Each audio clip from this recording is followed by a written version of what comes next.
Alright, here we go. We're on the Normandy.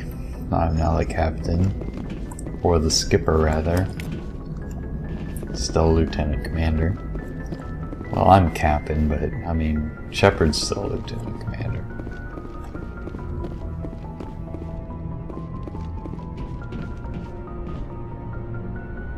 If anyone has to take over for Captain Anderson, I'm glad it's you.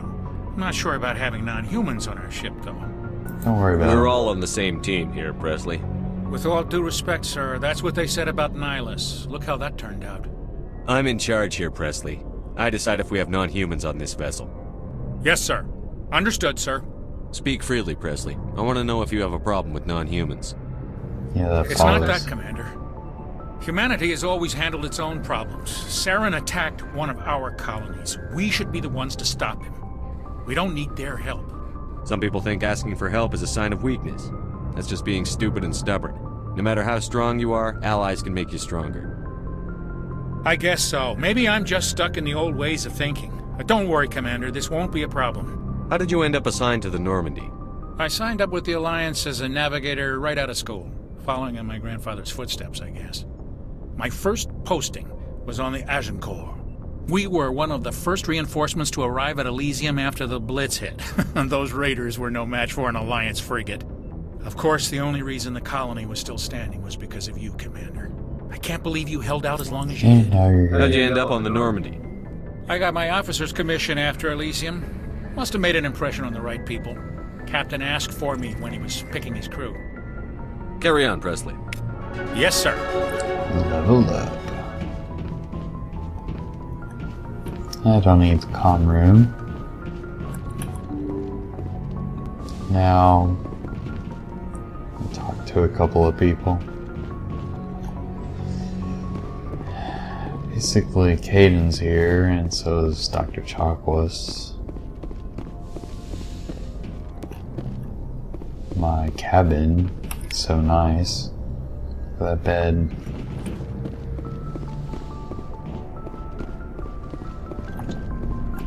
Let's talk to Caden. He won't have anything to say, most likely. Anything you need, Commander? What's your opinion on the last mission? I don't see how we could have done things any better. At least not without getting to Eden Prime sooner. And we were on the scene faster than any other Alliance ship could have been. Just trying to get a sense of where the crew's at. Thoughts? I've wasted enough of your time for now, Commander. We'll have time for personal debriefings later. We'll talk another time, Lieutenant. Commander?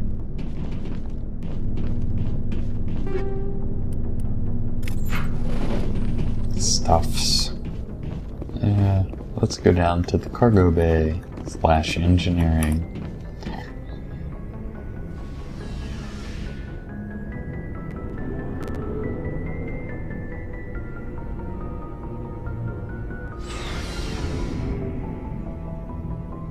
And here we go. Hey, Commander. Looking for some extra supplies before you head out? What have you got? Whatever you want. Armor, weapons, mods. It's not standard Alliance issue, but that's not necessarily a bad thing. Why do you have it? Well, as long as you don't mind paying for it. Why should I pay you for my weapons and armor? My stuff doesn't come from the Alliance. I have to purchase it myself, and it's not cheap. Hell, the licenses alone have set me back more than I'd like. But no licenses, no goods. Without the goods, I'm out of a job. What are licenses? Why do you need them? Manufacturers sell licenses. Each license allows me to buy and sell a certain brand of products. I already have several basic ones, but you'll need to buy more if you want me to bring in different brands. Many of the best licenses are hard to get, but they're well worth the cost if you can find them. What do the different manufacturers offer? There are too many for me to keep track Stupid of, fucking but each question license will is that? explain what it's good for. How often will you get new items? Well, that depends on how many licenses you've purchased. But I'll rotate items on a Blah, regular basis blah, regardless. blah. And anytime we land someplace with a big enough port, I'll buy, sell, and trade whatever I can. Check back often. I need to move items quickly, so only the most basic items will be stocked consistently. Let's see what you've got. You bet, Commander. Oh look, Spectre weapons, which I can't afford because I'm poor as hell.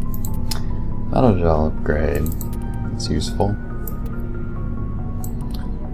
Cell is even more useful. Cell.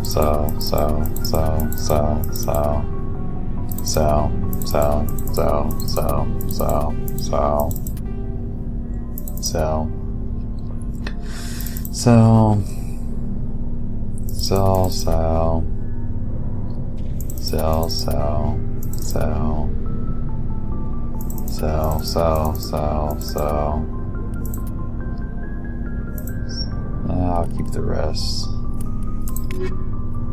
Oh, look at that.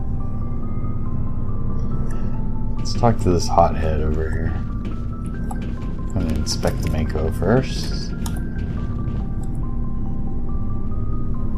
Thanks for bringing me on board, Commander. I knew working with the Spectre would be better than life at You C-Sec. knew? Have you worked with a Spectre before?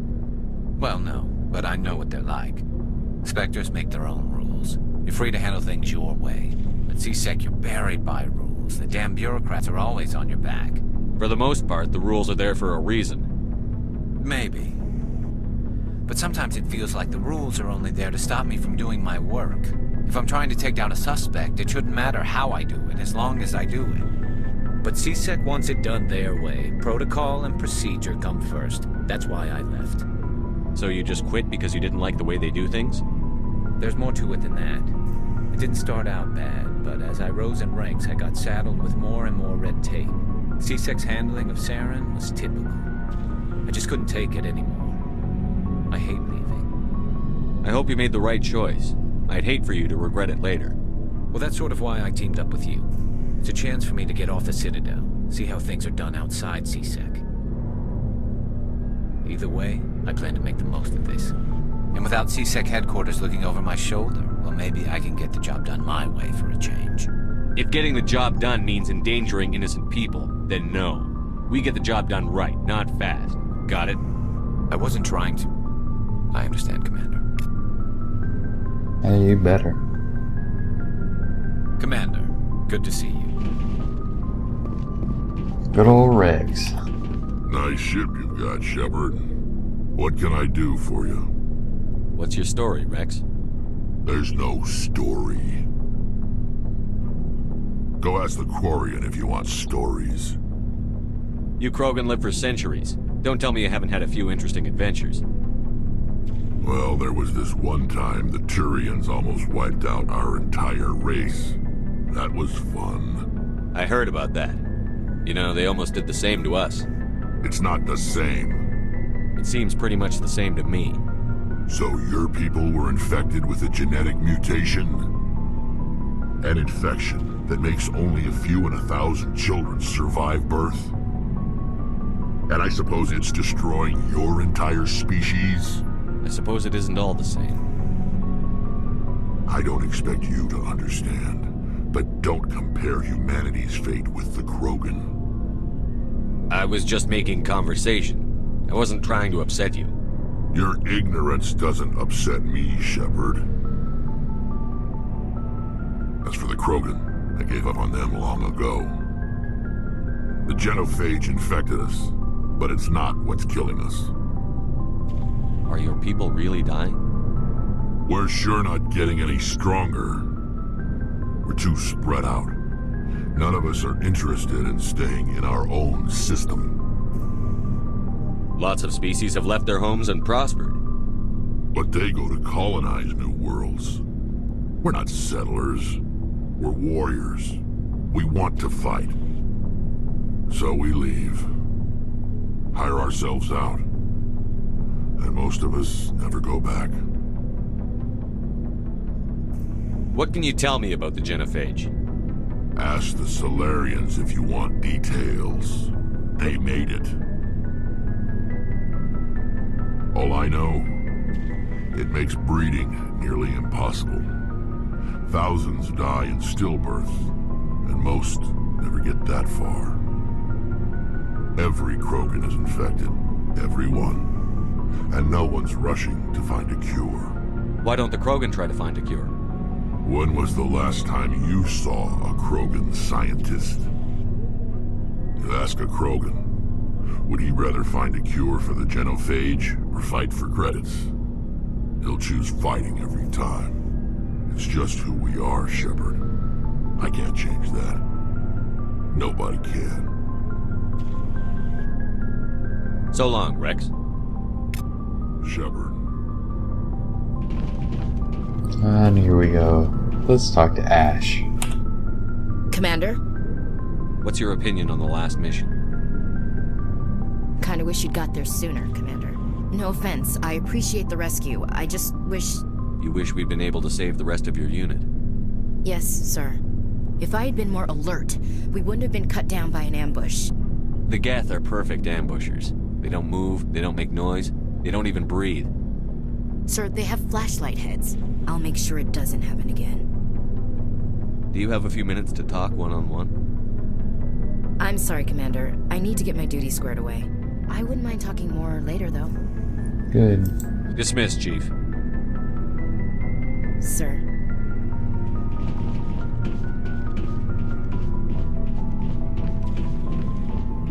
That's kind of odd. I thought actually you could have the first conversation with her right off the Citadel.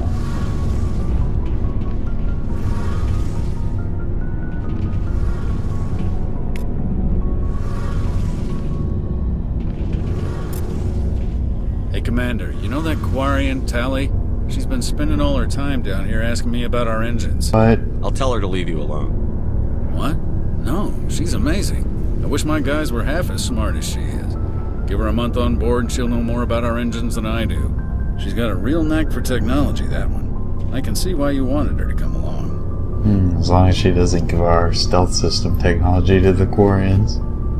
I figured she'd be a real asset to the team. You got an eye for Tali, Commander, but I'm guessing that's not why you came down here.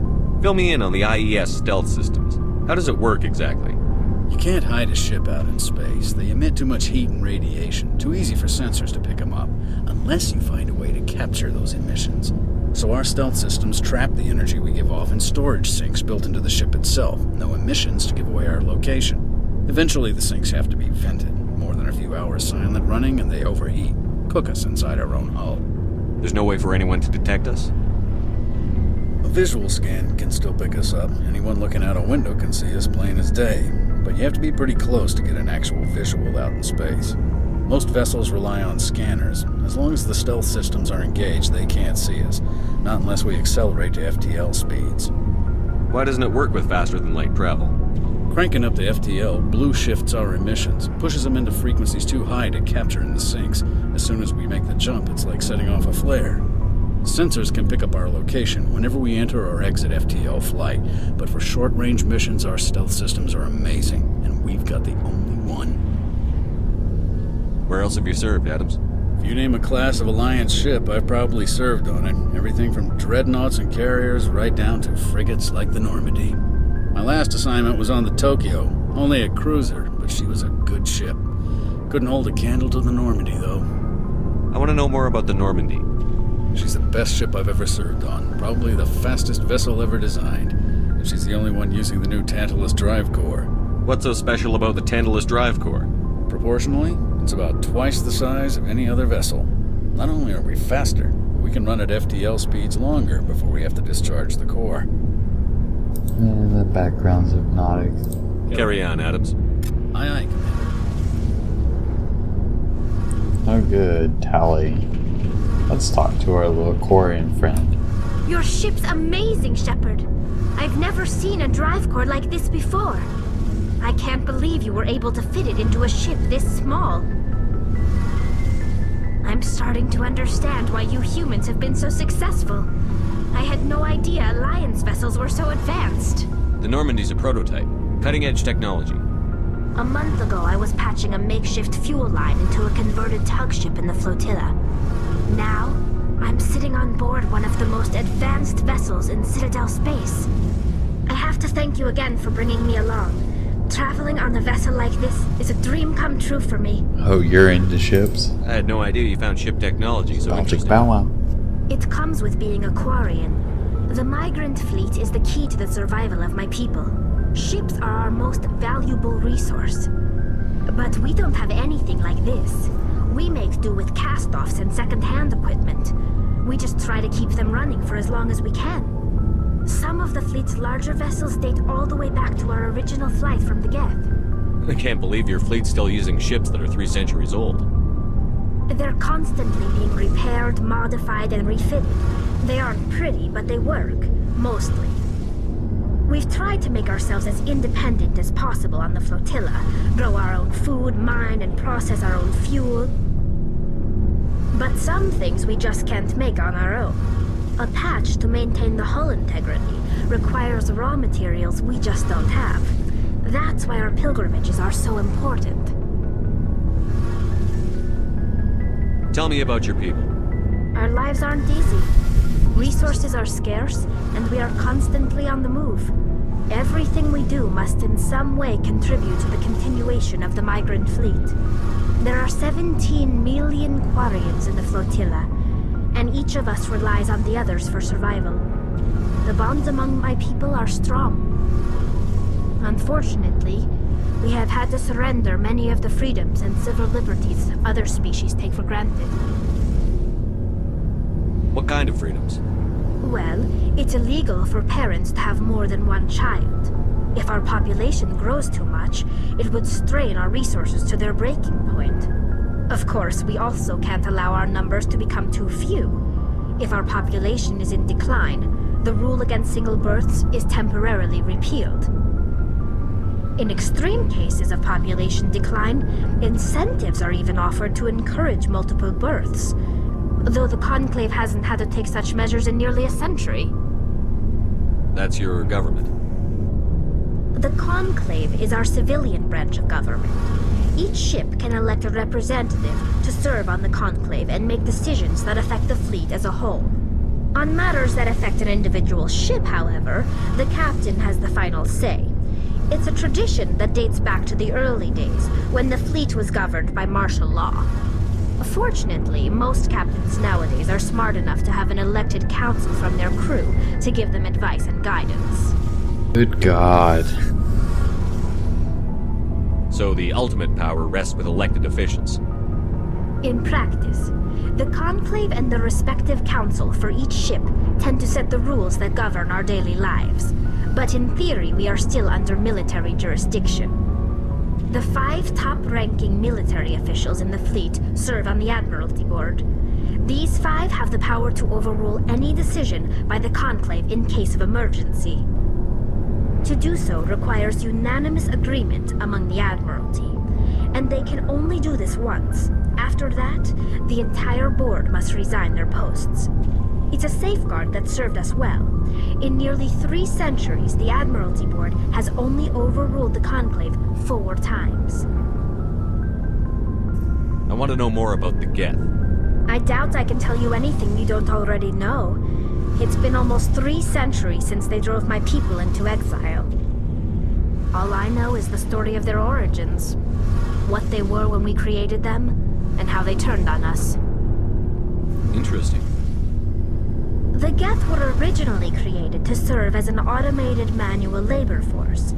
Initially, their intelligence was as limited as any VI.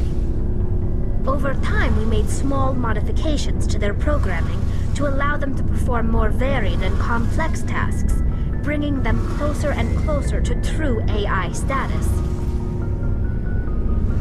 How come the Council didn't step in and stop you? This wasn't true AI research.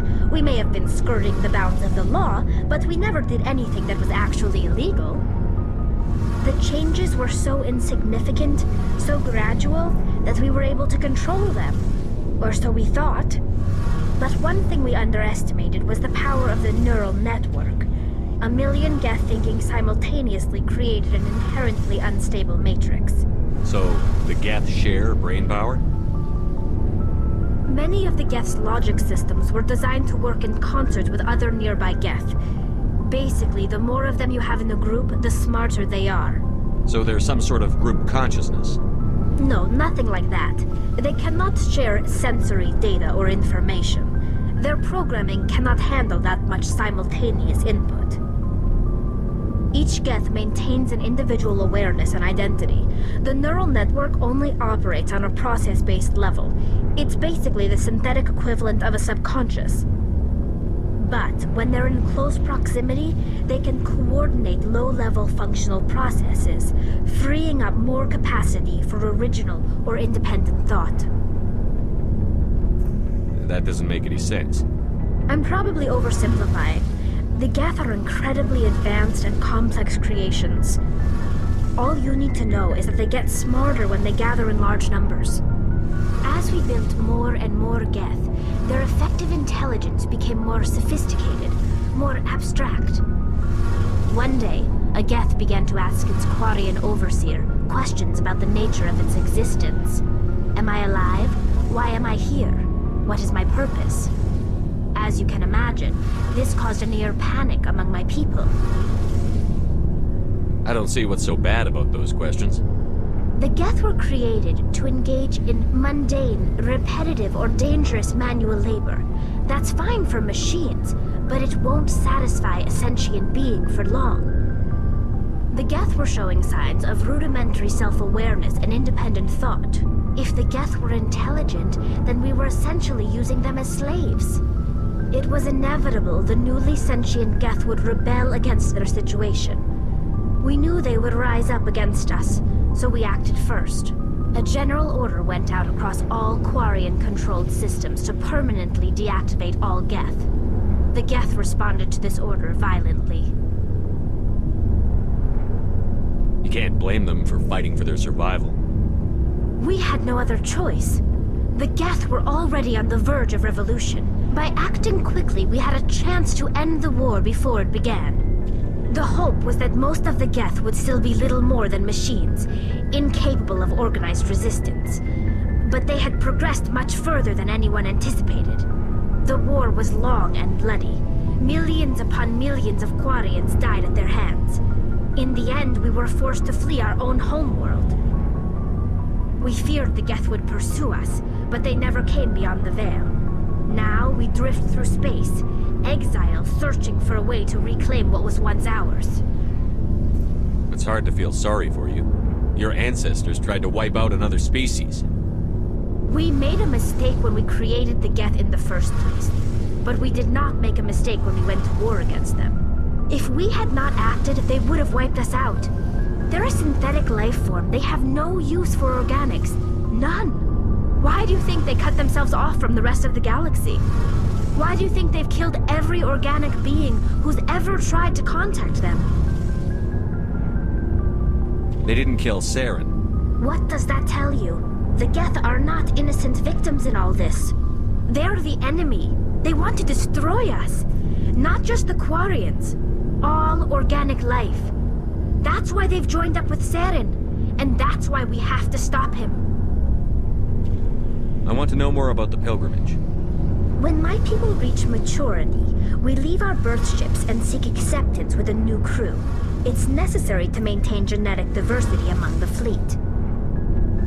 But no ship wants to accept someone who will be a burden on them. So, to prove our worth, we embark on a pilgrimage. We set out alone, leaving the flotilla and our families behind us. We only return once we have found something of value we can bring back to the fleet. This is presented as a gift to the captain of the respective ship we wish to join. If the gift is accepted, we are welcomed into the crew. Can a captain choose to reject the gift? That doesn't happen often. Most captains are eager to increase the size of their crew. It increases their own standing in our society. Even when the gift is not particularly valuable, the captain usually accepts it out of a sense of tradition. However, there is a stigma to presenting a substandard gift. It's not the best way to make a good impression on a new community. Most pilgrims don't return until they find something worthwhile.